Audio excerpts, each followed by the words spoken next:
Hey, hi, hello. Today we're going to be talking about NFTs. What are they? Are they good? Are they bad? The world of NFTs is exploding. Hell, even Twitter is now implementing NFTs. Even more recently, YouTube is in the early talks of somehow blending over crypto and NFTs onto YouTube. We really don't know what exactly that's going to entail yet. But the CEO of YouTube hinted at this idea. So I thought it was a great time to come along and discuss and showcase you things that have been ongoing with the NFT realm. Did you know that Jack Dorsey, the now ex-CEO of Twitter, sold his very first tweet for over $2.5 million.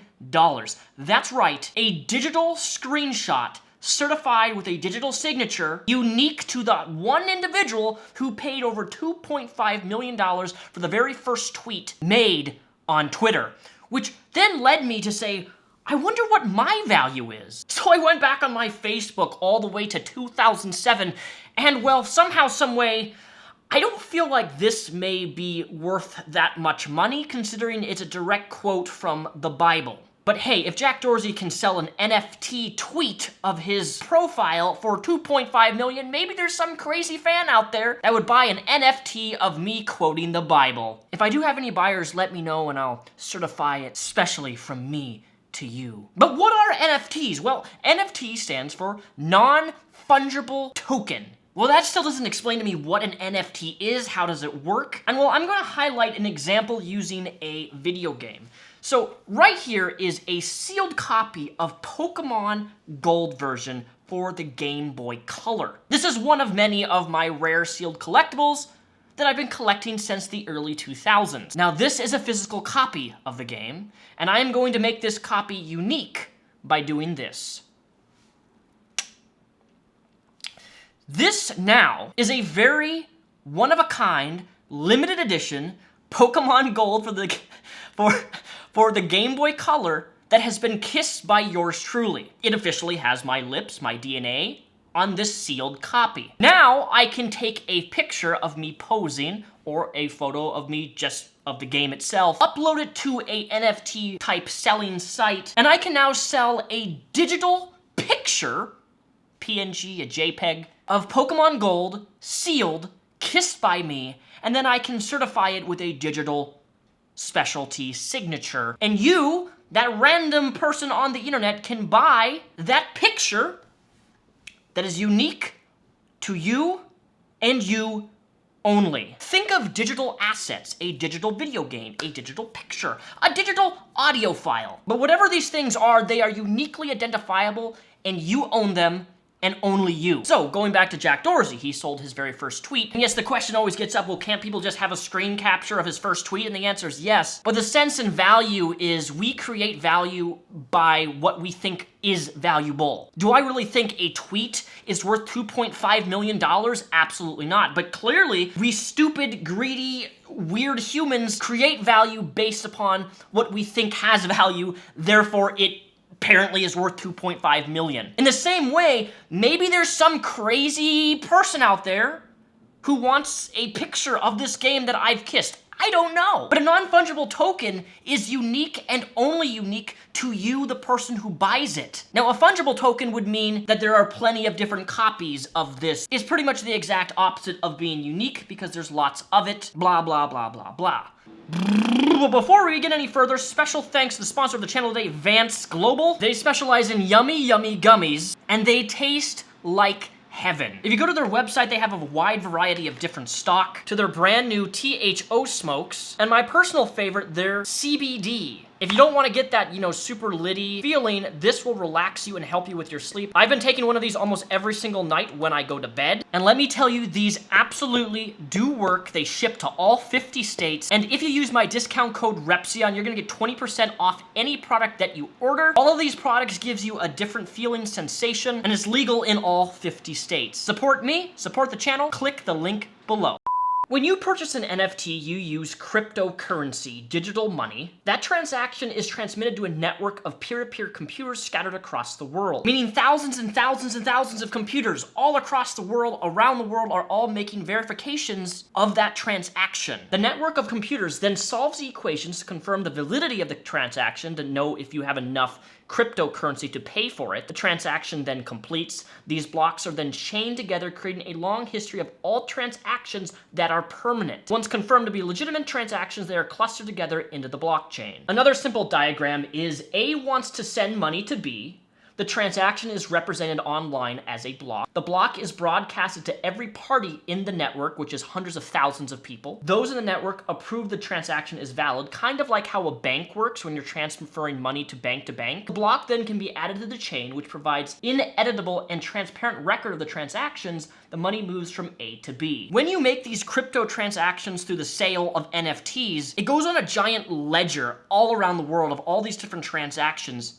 And back in the day, a lot of crypto transactions was actually used in black market stuff to make and buy things that would otherwise be very difficult to purchase through normal money means of exchange. But now that crypto is a booming thing and investors and people are really invested into it, crypto is a very secure way of buying goods and services. It really just take the middleman, banks, and tosses them aside, which in my personal opinion is far more secure than your typical average Bank of America, which has had severe controversies of their own. So that's the simple explanation on an NFT. But now one of the issues with NFTs though, is this, there's actually a lot of reasons, and I'm just gonna highlight a few things, but this would be one of them. What have you all been waiting for? Etika Punk NFTs. Commemorate the life of Etika, who sadly not alive to his own self, with these one-of-a-kind NFTs made by fellow fans of his. Now, obviously, this was more of a rage-inducing, I think this was more of a rage-inducing post to get people really angry, but I understand the sentiment here, because Etika was somebody who not alived himself. He was a very large creator, a lot of people loved him, and now people are, and this is where things get ethically and morally, and people are just, this is a very controversial subject on NFTs as a whole,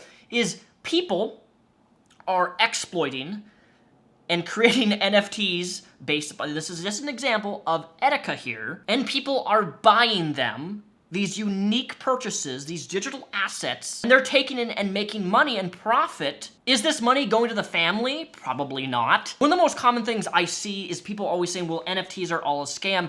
And my answer is yes and no. There's a lot of shady things with NFTs and people doing whatever they can to make as much money as possible through really scummy means. I don't think influencers or people misusing something in a negative way necessarily makes NFTs a scam overall, because no matter what field, no matter what tech, no matter what digital assets and transactions that there are digitally, there are gonna be people who misuse crypto, who misuse NFTs, so on and so forth. Another thing in the artist community, NFTs is very split down the middle. I've seen a lot of people say that NFTs benefits artists. I've seen a lot of people say that NFTs actually hurts artists. Because another thing is people have been actually stealing artwork of other artists' stuff and then certifying it through this NFT process of non-fungible tokens, making profit off of other people's work, and there's really no way to clamber, to hold copyright, if that makes sense, to pieces of art, when other people can take art digitally and just make their own things from it and then sell it. I don't know, it's a really, really controversial thing, and it's really, there's so much controversy on how it does hurt artists and how it benefits artists that I'm not here to tell you what is right or what is wrong. That's what the comments section is for. But I'm gonna be transparent as possible. If somebody wants to buy me writing out a Bible verse for a large sum of money, yeah, I would probably sell it. I'm not gonna lie on that front. But at the same time, I really have to question, like, why? Why is this a thing? How is this a thing? I don't understand. I have a physical copies of video games. I like physicality. I like to be able to sleep with my Pokemon Gold every single night. This is valuable to me, and this actually has real-world money value if I was to sell it. But somebody paying a digital picture of a game that I kissed, my brain is just like, how? Why? You know, we place value on things we think that have value. Whether there's any value in it or not, that's up to the person who's paying for it, I guess, to determine. Would I sell my first tweet for $2.5 million or $10,000 if somebody wanted it? Hell yeah. But realistically, I don't think anybody would want to do that to begin with, and I'm not going to jump in that field unless somebody's really serious. And then there also is the whole NFTs are bad for the environment. Yes, but so is so much of what we do that is practically unavoidable at this point. I'm not saying that justifies people doing it. I'm just like, when money is involved, it doesn't matter what environmental factors that there is and how it affects the world. People let greed consume them to the point of where they don't care who it hurts, how it hurts, or how it damages our climate. That's just a fact of the reality. And I try to be a realist in these types of situations, or this is gonna happen regardless of whether I'm partaking in it or not. If I say NFTs hurts the environment, nobody's gonna really give a shit what I have to say. It's not gonna stop some multi-millionaire from making all these NFT transactions or having a multi-million-dollar Bitcoin farm to where I still can't obtain a RTX 380. Fuck you, you little bitches. Make it super hard for me to upgrade my computer because I can't find a GPU that's not under $1,000. You know, like, there's a lot of pros and cons of this stuff, and it makes it very complicated. But what is fascinating to see is the level of creativity that people have created with NFTs, and one example is Stephanie. You see, Stephanie is a real entrepreneur. Why, she has an OnlyFans, she's a reality TV star, she's been on 90 Day Fiancé. She jumped on the NFT bandwagon, but in a way that I haven't seen anyone really do.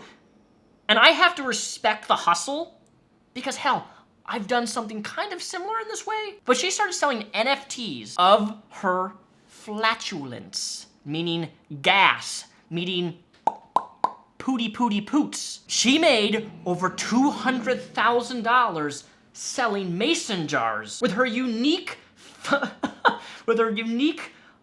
fart art. There's a space for everybody, she said during a phone call with Insider. Her first batch of 97 selling for $500 each ended up selling out instantly. The second shipment selling for $1,000. A customer of hers who asked only to be referred to as John told the Insider why the product was so appealing to him. The 43-year-old, who said he spent $1,000 on 2 jars, explained that it helped him feel a sense of closeness. I have a lot of fetishes, and one of them is I like the smell of women. I like all the smells. I mean, to each their own, you know? If there's a demand, you take advantage of that. For real, like, as funny as it is, as much as I'm like, what am I, you know, I'm reevaluating my real life right now. I'm like, man, if I can just poot into mason jars and sell a product, there's a demand for it, and she can make that amount of money, I am clearly doing something wrong in my life. You know, maybe the construction field isn't for me if this is what people can get by on. After she stopped selling these physical mason jars of her Tootie Wooties, she started selling them in NFTs, so 0.05 Ethereum per purchase, and she has sold digital jars of her poots. You can't smell it, you can't feel it, you can't touch it. And they're selling. They're selling, guys. So you tell me, is this genius or is it weird? I think it's both. But just like when I was back, when it was what, 2017, 2018, when I went back to school for 2 years, I sold some of my socks and some of my clothes that I had worn on my OnlyFans. Now, I had people mock me and make fun of me for it. I get it. That's fine. Doesn't bother me because at the end of the day, I'm the one making money. They're not. And it helped me pay for my expensive books that I needed for college at the time. It's a hustle. It's not hurting anybody. You're appealing to a particular demographic that in that demographic, sometimes they pay really well. I respect a hustle when I see it. So I want to know what you guys think about this. What are your thoughts on NFTs? Are they bad for artists? Are they good for artists? YouTube, Twitter, everything, Facebook, everything is going towards this NFT route. But at the end of the day, my opinion is that I like physicality. I like things physical, and I really don't see myself ever in the future buying an NFT. I don't want digital assets. I don't want digital stuff. I don't like digital stuff outside of video games, you know? I'm old school. I'd rather have an old vintage copy of a video game that I can put into an old Game Boy and physically play than have a picture of some certified image from some creator who signed it. But that's just me. Leave a comment down below. Let me know what you guys think. I'll see you guys next week for another video in which we're going to be talking about Jack Wright and his terrible, terrible girlfriend.